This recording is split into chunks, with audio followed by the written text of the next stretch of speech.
Here's a fun design element for your courses, and that is these page curl sticker effects. And they're a really nice way to use them in place of maybe post-it notes or stickies or tape and paper.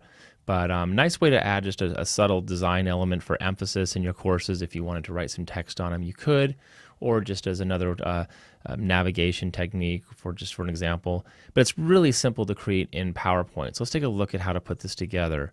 Now I am in 2010, but this pretty much works in, I'd imagine, any version with these shapes. The shape we want to work with, the one that's easiest, is the chord. So it kind of looks like a semicircle. And I'm just going to hold down my Shift key and drag one out. And let's go ahead and just give it a nice fill. And I'm using a gray here. This effect really works well if you have it on like a darker background, then you can have that white outline. It really makes it pop. But let's just make that a little bit bigger. Okay, that's good enough. So a couple options here, but basically I just want to create another sort of semicircle or chord that just curves right here. So the fastest way for me is just to hold the control key down and then just click and drag. And let's just drag these handles over just a little bit. And all I want to do is just drop it in place right there.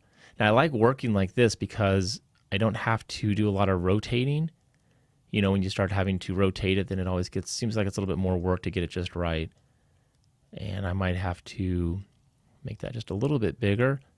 But the idea is that you just want to drag these handles in place so that you can kind of create this overlap fold. And holding my control key down and using my arrows. Okay, I do need to make it just a little bit bigger. All right, not bad. I'm going to go ahead and remove the fill from this. So the fill, let's put it to the gray. And basically that's it, right? Double click it once, bring open shape effects, add a shadow. Which way do I want it to go? Maybe like that. Pretty snazzy. And then of course I can modify that shadow a little bit just to do some different things with it. Maybe make it a little bit blurry, give it some more depth, and then work on that angle, push it out a little bit more distance. Anyway, there's the effect. Go ahead and just group them, and you can just come in here, double click, and change the fill all day long, and you have a really quick page curl sticker effect. Obviously, you can adjust the peel, right? So you can, if you had it with the chord, you can make it bigger or smaller, so you don't have to have it so small. So you can bring it over here, and then just make this thing a little bit smaller, right? And you can make a different effect. So kind of a fun way to add some accent elements to your e-learning courses.